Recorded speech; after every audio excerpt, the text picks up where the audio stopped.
Caríssimos amigos e irmãos, que a paz do Senhor esteja com todos vocês. O mês de agosto, como dissemos, é um mês temático.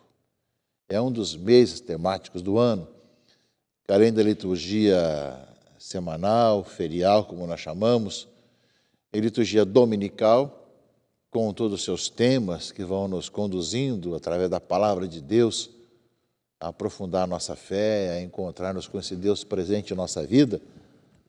Também tem temas que nós vamos rezando durante a semana, e é o mês vocacional, o mês das vocações. Nesta segunda semana, que inicia nesse final de semana, é a semana da vida em família, vocação à família. Porque também nós comemoramos no segundo domingo de agosto, o Dia dos Pais. No passado havia toda uma questão nas festas de São Joaquim, que havia uma data diferenciada, então estabeleceu-se essa data do segundo domingo de agosto, o Dia dos Pais, e assim permanece até hoje. E ao comemorar o Dia dos Pais, a Igreja aproveita para ter a Semana Nacional da Família, que precede essa festa do Dia dos Pais, sempre com temas próprios, propícios de serem aprofundados e, ao mesmo tempo, de cada dia ter uma reflexão e ser um momento em que as pastorais que estão ligadas à pastoral da família, seja no curso de noivos, os jovens casais, casais em segunda união, assim como também os movimentos familiares, movimento familiar cristão, encontro de Nossa Senhora, encontro de casais com Cristo, aliança de casais com Cristo e tantos outros que existem, uma infinidade tanto de encontro para casais, encontro para famílias, é o tempo de se unirem e serem essa presença nas paróquias, nas comunidades, de anúncio do que é a família cristã,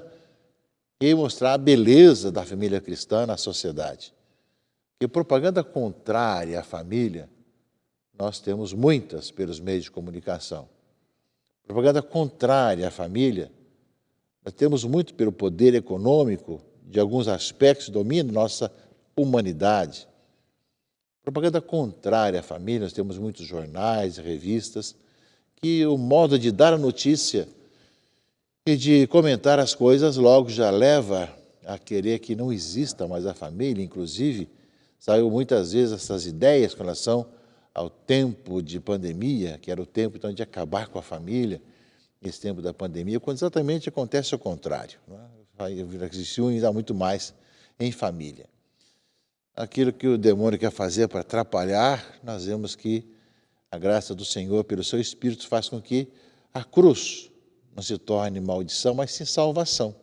Assim também acontece com todas as coisas que programam contra os valores cristãos, entre os quais a família. Portanto, esse final de semana, nosso abraço aos pais, alegria dos pais de verem seus filhos, ao mesmo tempo com a esposa, com a família, e que sejam famílias cristãs, famílias que deem testemunho e exemplo da beleza, da alegria de serem famílias cristãs, estarem com o Senhor. Portanto, nosso abraço aos pais, nosso abraço às famílias, e procurem participar, se ainda não participaram da Semana Nacional da Família, que o façam e que, ao mesmo tempo, aprofundem os vários temas ligados nesse ano ao tema da Semana Nacional da Família. Esse final de semana, meus irmãos e irmãs, 19º domingo do tempo comum, fala que depois da multiplicação dos pães, fala a leitura do Evangelho, Jesus mandou que seus discípulos entrassem na barca e fossem para o outro lado do mar. O mar é o mar da Galileia, ou Lago de Genezaré, é a mesma coisa, enquanto ele ficava se despedindo do povo. Né? Depois de despedir o povo, de se despedir de todo mundo, Jesus subiu ao monte para orar a sós. E chegou à noite, ele estava ali sozinho. Enquanto isso, a barca estava já no meio do lago, no no meio do mar. E só que a barca estava agitada pelas ondas, pois o vento era contrário. E era noite. Pelas 3 da manhã, Jesus veio aos discípulos andando sobre o mar. Quando os discípulos o avistaram, andando sobre o mar, ficaram apavorados e disseram: é um fantasma. E gritaram de medo. Jesus, porém, lhes disse: coragem, sou eu, não tenhais medo. Então Pedro lhe disse: Senhor, se és tu, manda-me ir ao teu encontro caminhando sobre a água. E Jesus respondeu: vem. Pedro desceu da barca e começou a andar sobre a água em direção a Jesus. Mas quando sentiu o vento, ficou com medo e, começando a afundar, gritou: Senhor, salva-me. Logo Jesus estendeu a mão, segurou Pedro e disse: homem fraco na fé, por que duvidaste? Assim que subiram ao barco, o vento se acalmou. Os que entravam no barco se prostraram diante dele, dizendo: verdadeiramente, tu és o Filho de Deus. São essas convicções que vão brotando no coração dos discípulos de Jesus. Ele anunciou que ele é o Filho de Deus. Eu e o Pai somos um. Vamos enviar o Espírito Santo a vocês, o Espírito da verdade. Mas aquilo que é a pregação de Jesus precisa aos poucos descer ao coração dos discípulos. E como eles irão fazer depois, pregando o Evangelho, por onde passarem, até dando a vida, sendo martirizados, por onde passarem. Mas aos poucos vão tendo essa experiência que Jesus é o Filho de Deus. É o Verbo que se fez carne e veio morar no meio de nós. E no episódio que nós escutamos nesse Evangelho, nos fala isso. Depois da multiplicação dos pães, que foi um grande sinal, os discípulos foram de barco para o outro lado, e Jesus vai chegar mais tarde, depois de rezar no monte. E quando chega, ele chega caminhando sobre as águas. Pedro pede para ir junto, que eu vá até você. Enquanto ele olha para Jesus, ele caminha sobre as águas. Quando fica com medo e olha para si mesmo, ele afunda. Assim é que nós sabemos, meus irmãos e irmãs, todo o simbolismo da água e dos monstros marinhos que a habitam. Quanto mais olharmos para Jesus, quanto mais estamos unidos a Ele, mais estaremos também caminhando sobre as águas da tentação, do pecado, da maldade. Quando nós olhamos para nós mesmos e o medo, nos afundamos. Mas mesmo aí Jesus nos toma pela mão, nos arranca de afundar. Quando nós pedimos, salva-nos. Né? Assim mesmo também quando ele vem e entra no barco, as ondas se acalmam, o vento se acalma, mostrando que ele é o Senhor, o Kyrios, que é Senhor do vento, Senhor das águas, Senhor de tudo. Portanto, meus irmãos e irmãs, uma palavra que recorda para nós a confiança no Senhor, de olhar para Jesus enquanto nós caminhamos sobre as águas.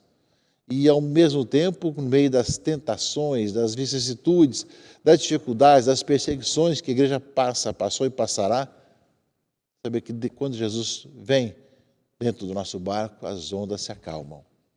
Essa é a nossa experiência, porque nós estamos sempre sendo atacados de diversas formas, na igreja, na comunidade, na paróquia, na diocese, na pessoa dos seus líderes, mas cabe a nós confiarmos no Senhor e que no seu devido tempo Ele virá até nós, na escuridão de uma madrugada, chegará até nós andando sobre as águas, e nós quanto mais olharmos para Ele e confiarmos nele sem duvidar, mais também estaremos passando por sobre as águas, no meio de tantas questões de monstros marinhos e abismos que existem ali, estaremos experimentando isso em nossa vida.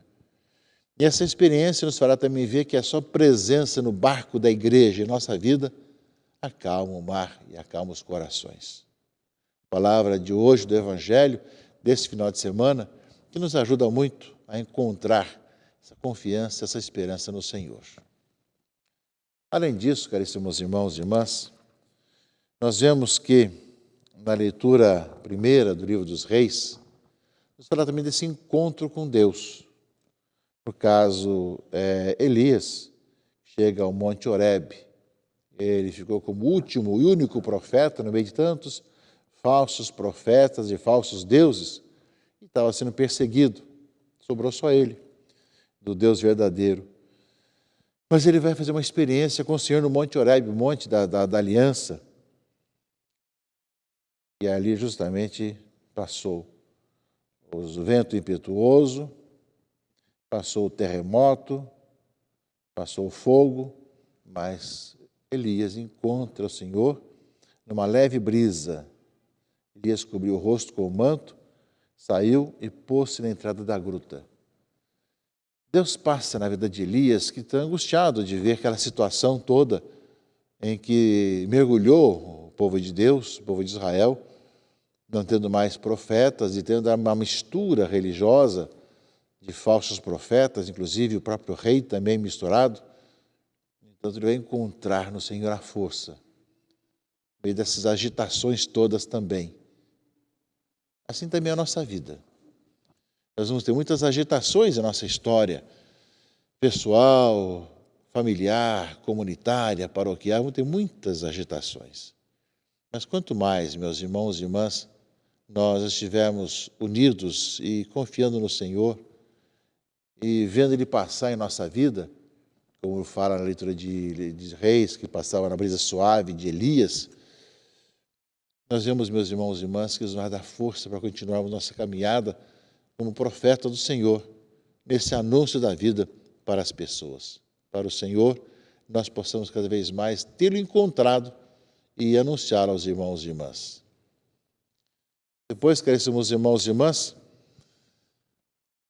aquele que nós anunciamos, aquele que nós proclamamos, aquele por quem nós vivemos, aquele que nós buscamos, é justamente aquilo que São Paulo aos Romanos nos lembra cada vez mais, não é? De fazer isso por causa de Jesus Cristo e levar as pessoas ao encontro com Jesus Cristo. E Paulo fala, inclusive, uma coisa muito séria nesse sentido. Em Cristo Jesus, eu digo a vocês, eu não estou mentindo.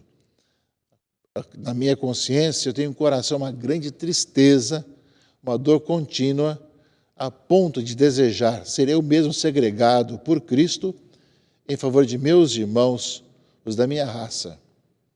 Eles são israelitas, eles pertencem à filiação adotiva, à glória da aliança, às leis, o culto, as promessas e também os patriarcas. Deles é que descende, quanto à sua humanidade, Cristo, o qual está acima de todos, Deus bendito para sempre. Ou seja, essa dor de ver que tem pessoas que poderiam ter encontrado em Cristo a vida e não encontram. Paulo sente essa dor muito grande de ver os seus connacionais de rejeitarem a Cristo. Meus irmãos e irmãs, é bem essa nossa dor também, essa palavra que nós vemos do Evangelho, de Pedro encontrar em Cristo a vida, trazer paz ao barco que está sossobrando no meio das ondas do mar, de ver realmente os apóstolos passando a outra margem, mas Jesus, depois de rezar no alto do monte ao Pai, vai encontrá-los e nos pede justamente de nós crermos que Ele vem diante de nós, no meio desse mar bravio do mundo de hoje, nos trazer a paz, fazer tranquilizar o barco onde nós estamos e nos fazer encontrar com Ele como Elias encontrou também. Elias encontrou na brisa suave, sabendo que muitas vezes nós vemos também que não existem mais profetas do Senhor, não existem mais pessoas que buscam verdadeiramente a Cristo, tantas ideologias, tantas situações as mais diversas que vão tendo, que pouco falam de Jesus Cristo na própria vida e testemunham Jesus Cristo. Por isso mesmo, quanto mais nós vemos essa necessidade, mas nós vemos também, como fala aqui, de encontrar o Senhor e continuar a nossa caminhada. E isso tudo também sentindo essa dor profunda de ver quantas pessoas que estão perdendo a oportunidade de encontrar-se com o Senhor. E cabe a nós esse anúncio às pessoas, essa boa notícia às pessoas de quanto é importante que elas encontrem em Cristo a vida. Deus nos dê um bom domingo e muita paz. Em nome do Pai, e do Filho e do Espírito Santo. Amém.